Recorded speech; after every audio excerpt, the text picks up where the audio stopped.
একটি হসপিটালের X-ray equipment একটি এসেনশিয়াল ইকুইপমেন্ট।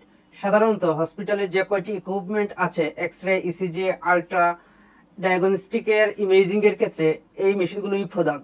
তো এক্স-রে মেশিন কেনার আগে আমরা এক্স-রে রুম ডিজাইন করি, যে এক্স-রে রুমটি কি রকম হবে, এক্স-রে এর সাথে কি কি ফ্যাসিলিটি ইনক্লুড করা লাগে, যেমন X-ray room, console room, change room, washroom.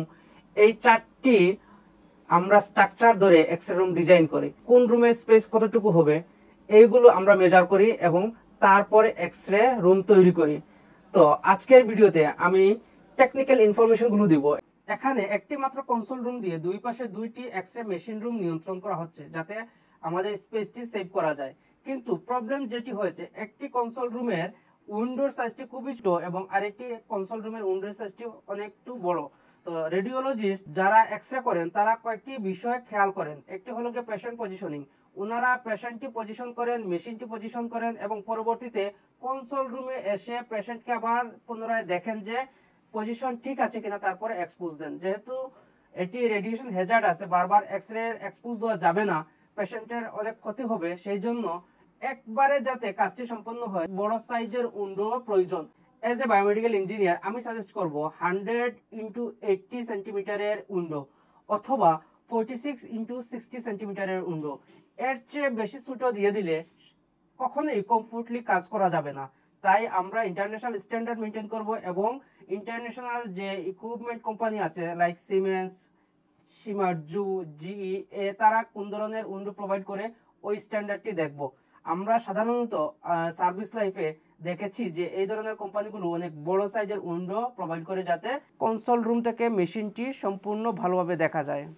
নির্ভুল ডায়াগনোসিসের জন্য আমরা এক্স-রে মেশিন ভালো নিব এবং একটি ওয়াইড উইন্ডো ইনস্টল করব যাতে টেকনোলজির স্বাচ্ছন্দ্যে এক্স-রে মেশিন ইউজ করতে পারেন।